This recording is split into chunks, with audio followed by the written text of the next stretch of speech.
Minutes of our previous meeting from December 21st of 2020, copies of which are in the packets. Any revisions or corrections to the minutes necessary? If not, I'll entertain a motion to approve the minutes. Motion by Herbst. Is there a second? Second by Peckham.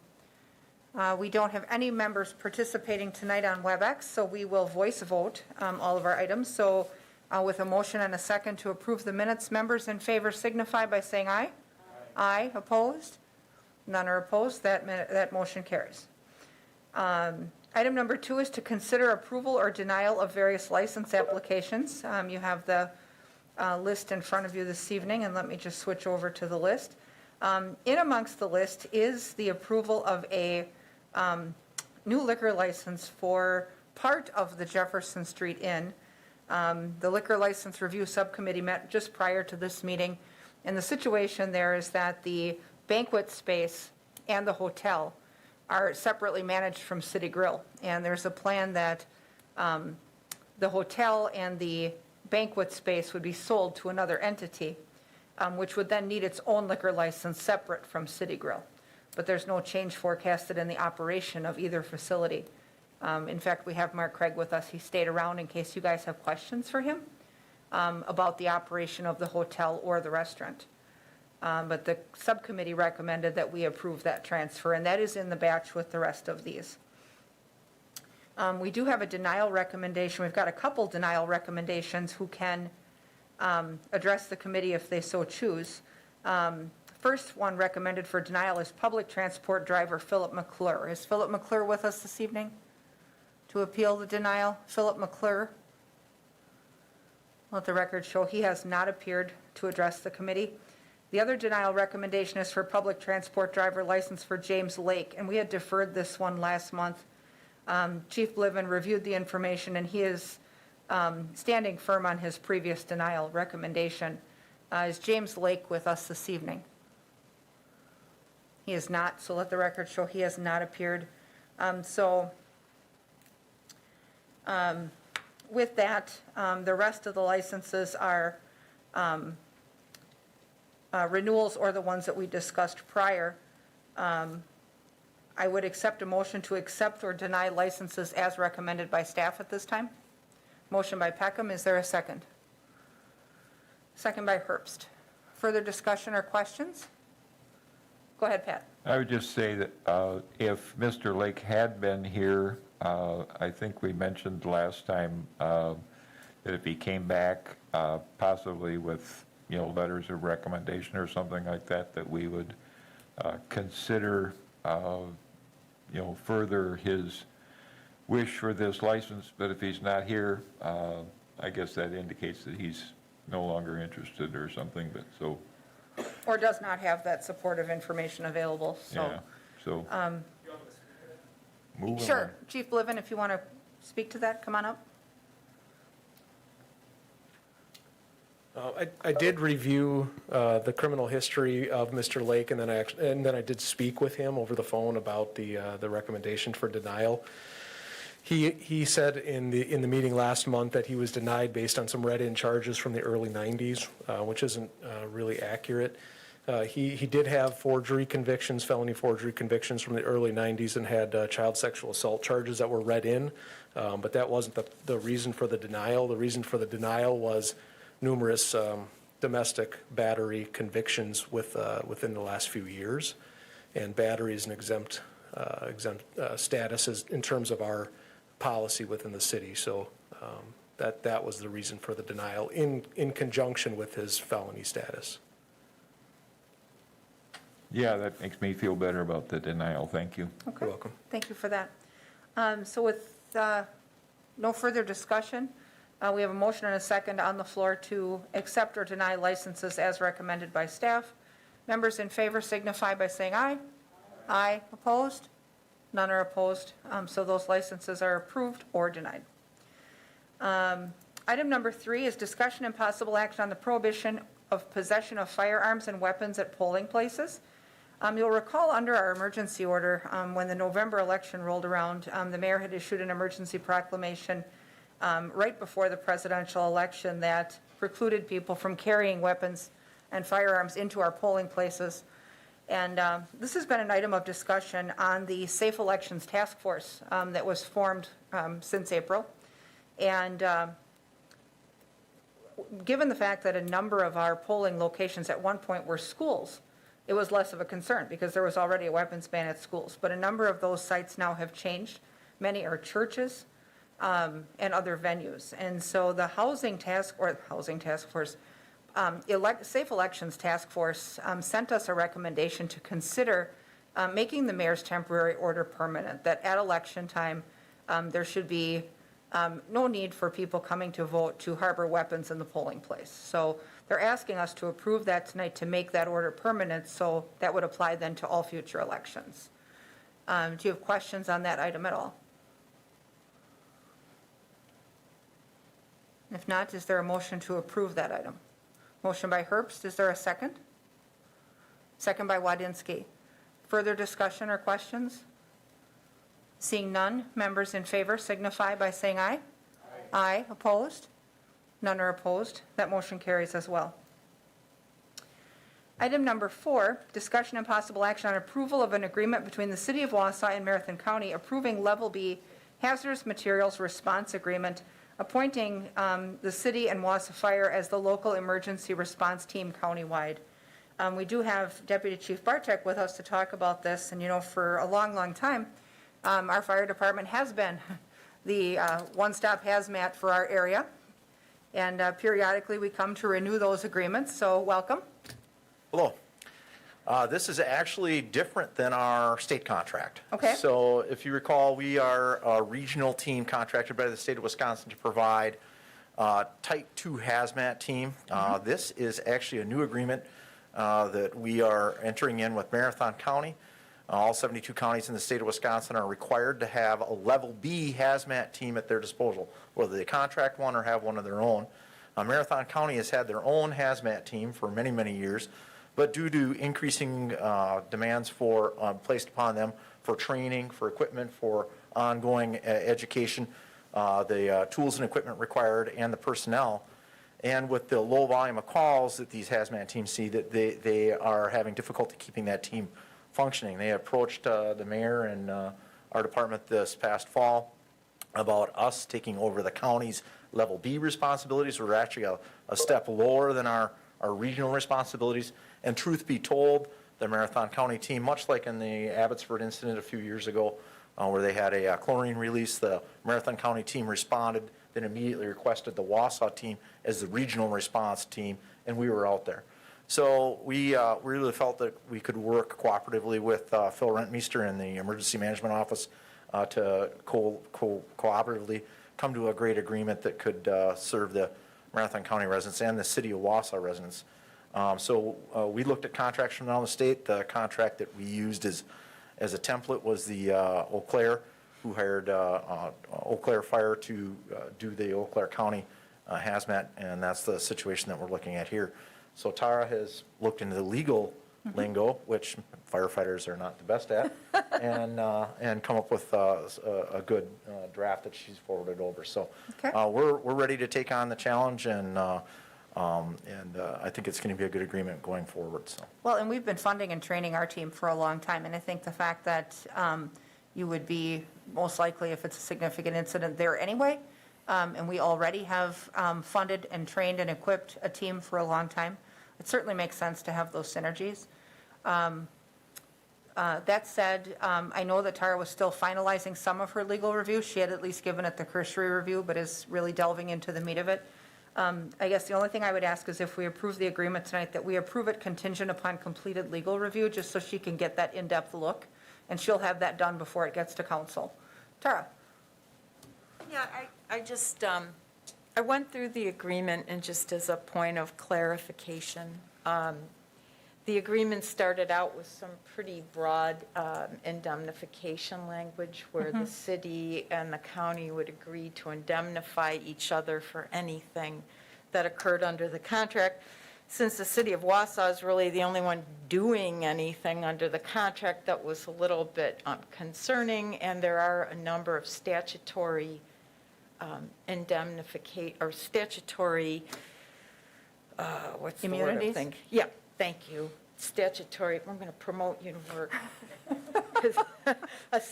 As co-city. I was just reading the stuff before the meeting, so. A number of immunities for that. So we thinned that out a little bit, and there's still a discussion going on that the county wants the city to indemnify them for any wanton, reckless, or criminal acts that would occur. And, you know, I just as a legal point, I'm kind of thinking, well, we're taking on all this burden and all this responsibility, and now maybe we have to defend them against any kind of action that might happen, even though they have their own attorneys, just like we have our own attorneys, and we've got that retention. So in any case, I've spoken with the Corp Counsel's office, and I sent this over to CIVMIC on Friday, and they haven't been able to get back to me. So everything's really pretty finished, except that sort of willful. Indemnification type, That okay. little piece. So Sure. we've really moved pretty far off of where we were in the beginning. So I just want Okay. to let everyone know. And Sure. hopefully by the time it hits council, it'll be Right, and I would suspect that will probably be the first meeting of February, so that'll give her a couple weeks to wrap that up. Pat, go ahead. Is that highlight, the area, Atara, that's highlighted in yellow, that is still a little up in the air? yes. Okay. Mayor? I just want to give a shout out to Deputy Chief Bartek for helping us through this. We have a couple different partnerships that we're discussing for the county and the city. And this is, I think, the first one that's really come forward and is going to be really great. So thank you for that. I think our shared constituents in the county and the city will really benefit a lot from this.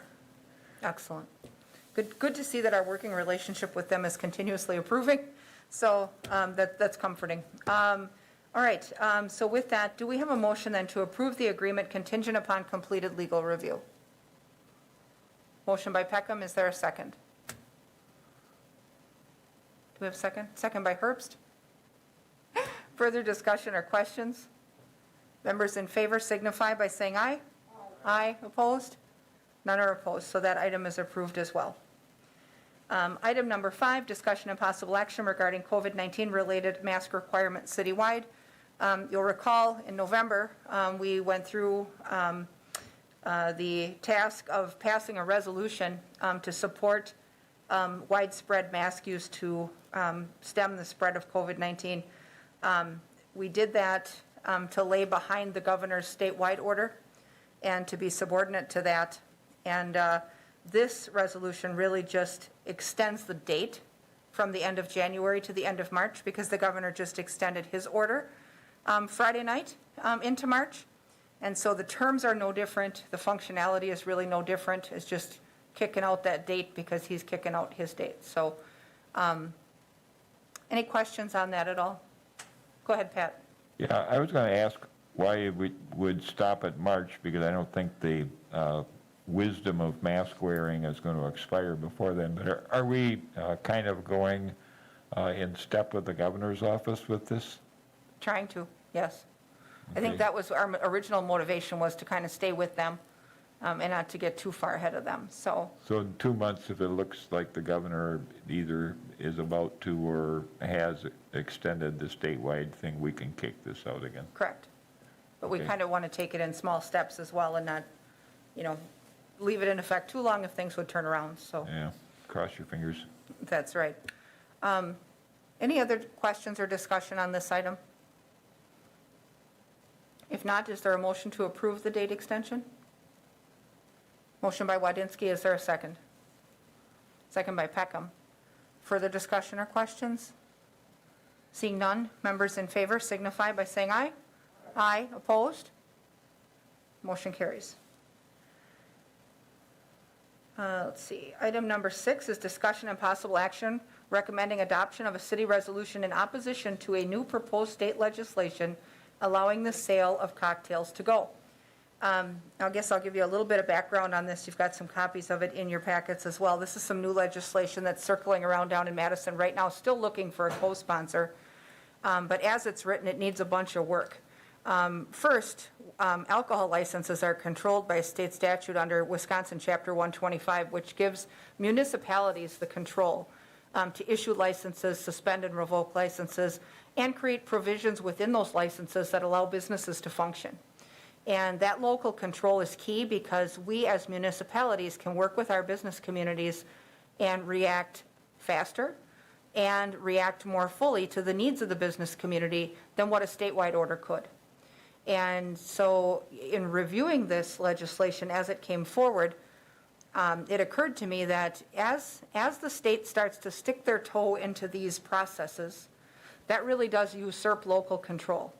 And that begins really to erode the municipality's control of licensing if they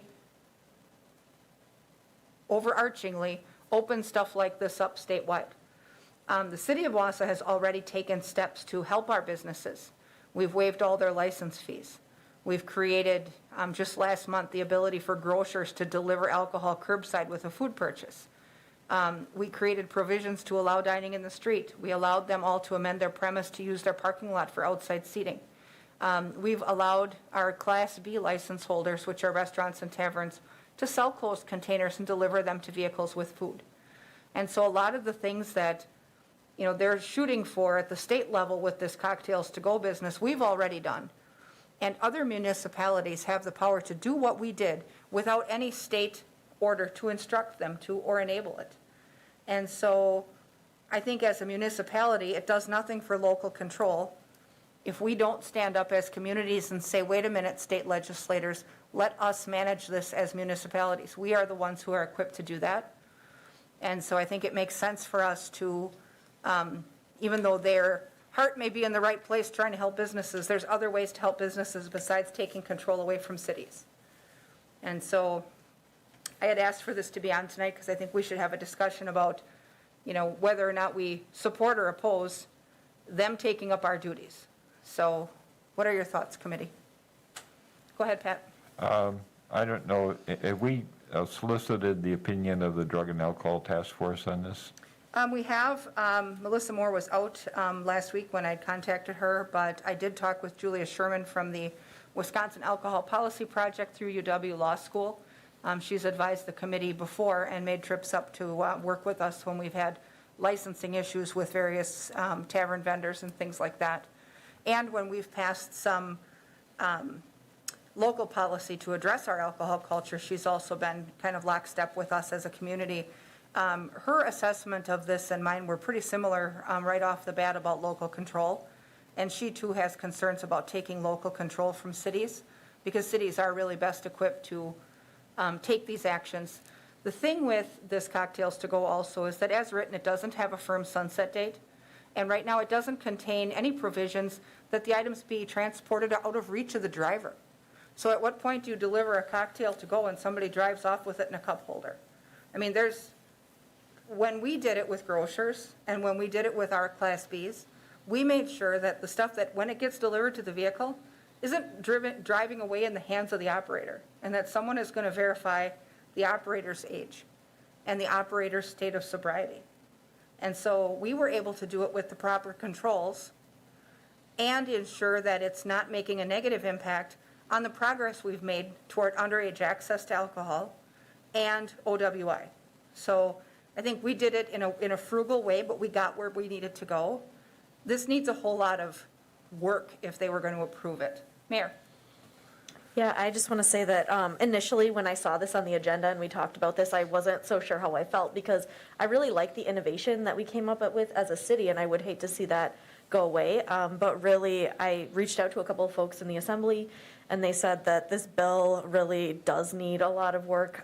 It exacerbates some of the inequities between certain kinds of businesses, which we don't like.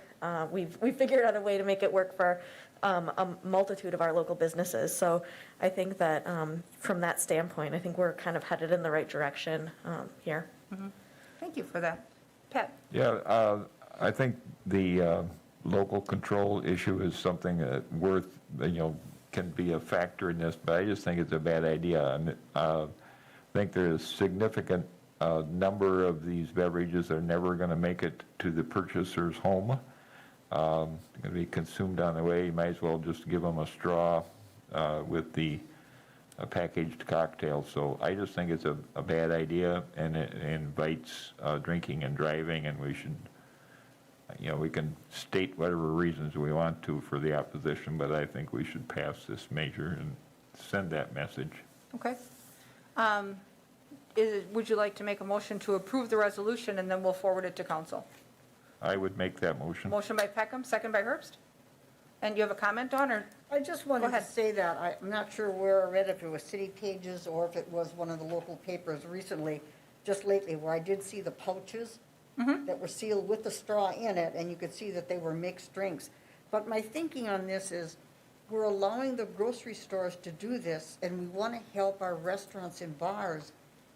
That's kind of not doing the right thing. We're going to cater to the grocery stores, but not to the restaurants and the bars. And they're the ones that are really hurting. So I'm really, I don't know, I have a concern about that. Right. You know? Well, and I think we've made efforts to help them both. I mean, we're now allowing that curbside pickup from the grocer. That was our development in December.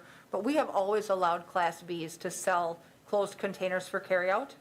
Even when there wasn't a pandemic, a licensed Class B can sell a closed container for someone to take away from their establishment. In fact, a lot of our downtown businesses do it on Wednesday night concert night. They mix everything other than the alcohol into a drink, and they give them these little travel-sized bottles, and they walk across and mix it themselves at the event. And that has worked so well, and I think for us to allow stuff like that certainly makes sense to help out businesses, but, to pre-mix all of the spirits and then send it off with a straw stuck through the bag and deliver it through that car window is maybe a bridge too far, so. But we certainly can. Locally, we've not received a request from any of our establishments that I can recall to sell batched cocktails with the spirits mixed in yet. We've just not had that. So, but they can still sell all of the components and the product. They just don't open it and mix it. That happens at home. Let's ask him. Come on up, Chief.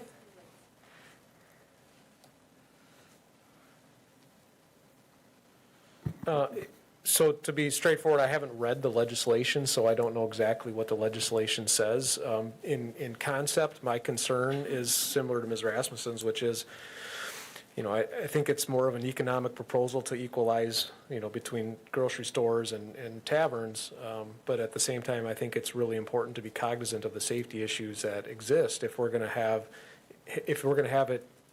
make it easier for people to drink and drive. I don't think we should do that. We need to be very cautious of the safety component of any type of legislation, especially one that encourages people to buy alcohol while they're driving. I think that's something we just have to be very conscientious of, because it's still a significant problem. We hear about it a little bit less in the media these days, but there's a lot of drinking and driving that still exists, and we need to be conscientious of that. Thank you for that. Any additional questions? Okay. Okay.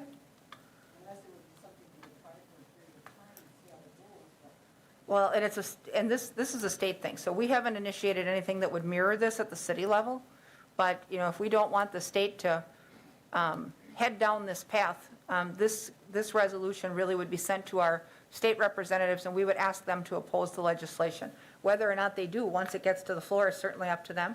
But I think as a municipality that grants a lot of licenses and licenses a lot of servers, we've been able to do a lot of these things really responsibly, and I think that there's no gap between what we're able to do for our businesses and what they would do for our businesses. So it would help if we communicate with them with one voice, and then they're not left to guess what Wausau thinks. So, all right. With that, any additional discussion? We've got a motion, and, go ahead, Pat. So the motion is to send a resolution opposing the measure.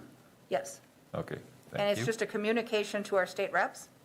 And so that if this measure gets co-sponsors and gets legs and starts circulating around Madison, that we would be on record as saying we oppose that activity. Very good. Thank you for the clarity. Okay? Additional questions?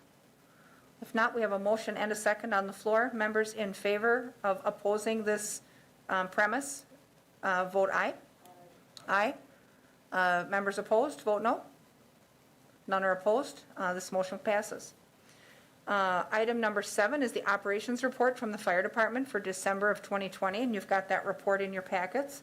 Anything that you'd like to ask the deputy chief about contained in the report at all? Anything you wanted to talk about, chief, that's on the report for this month?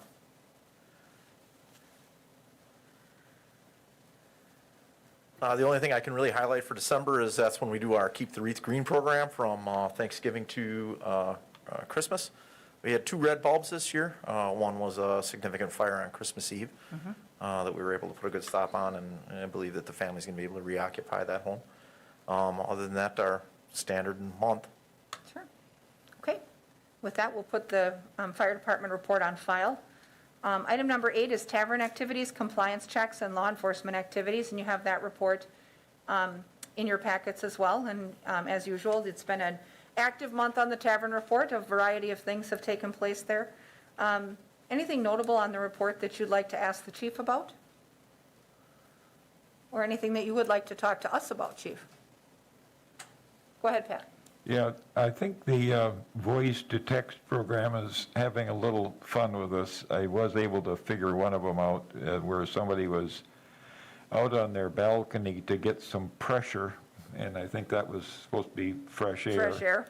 The one at Troy's TikTok, it said, Harsher responded and made contact with a female. I'm assuming that's an officer. And it doesn't really, I just thought we would note that the aftershock, which has been getting a little of our attention, the officer attempted to call the owner and was hung up on twice. I hope that was not in error. And I don't know if the chief has any personal insight on this, but I was amazed that anybody could run up a tab of $370 at Showtime, unless there was. Apparently, we're there for a while. I Holy continue mackerel. to get reports about aftershock as well from the neighbors in the area that surround the place. They're concerned about everything from over-serving to underage access to alcohol outside to gambling. And so that said, though, the police department has really stepped up both patrol in the area and contact with the owner to try to find a proactive solution. This month, they had overserved someone to the extent that that person was so impaired that he was having difficulty getting home on a cold night, and the neighbors actually saw to it that he got into his house and didn't freeze to death on the sidewalk. So that said, thank you to those neighbors, but that did draw 25 demerit points. And I think that extra vigilance around that place certainly needs to happen, and I'm glad to see it happening. I think that, it's not fair to the establishments that do it right if we turn a blind eye to the ones that don't. And this one really has been heating up in terms of things happening lately. So anything else on the report that we want to discuss? Otherwise, it looks like a pretty normal month. Come on up, chief.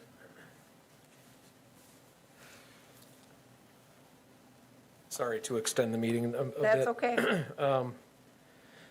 In regards to Showtime, Mr. Peckham, I don't have much information on that, but that is a large bill.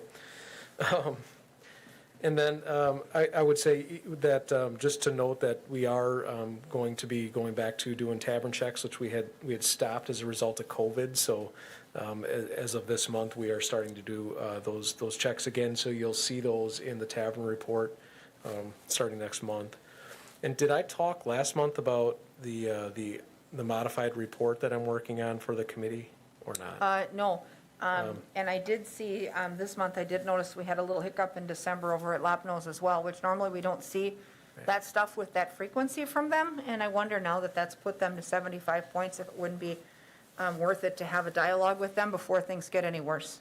Whether that's a bouncer issue or a bartender Sure. issue or what. Yeah, I can call them if you'd like. Yeah, it just seems to be a good idea to be proactive before they get to 100 and then they're in front of all of us. I mean, if they Right. can do something to turn the tide ahead of time, that's always better. You bet. Yeah, I can call and make sure they're aware of it and have a conversation with them for sure.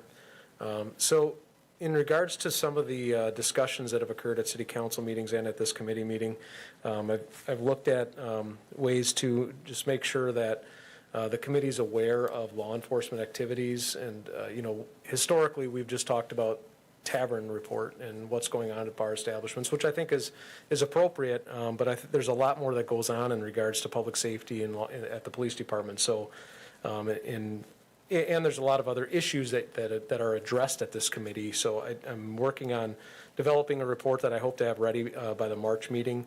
And just to give you a highlight of what those additional items will include, they are an update from the Community Resource Unit to include discussion of heroin overdoses, a high-level overview of drug cases that we've worked, and other current projects. So in regards to massage parlors and that kind of thing that's going on currently. So anything that's fresh in the committee's mind, we want to give updates on. We'll give an update on traffic activity and statistics, and an update from the Investigative Bureau in regards to major cases that we're updating, and that will also include updates from that are necessary from the school resource officers and victim resources unit. We'll give an overtime report so you can kind of see where we are in terms of overtime. I will give an update on citizen complaints and internal investigations, which I think is appropriate for the community to hear about, so you have a kind of a running total of what type of complaints we have and how they've been resolved and that kind of thing.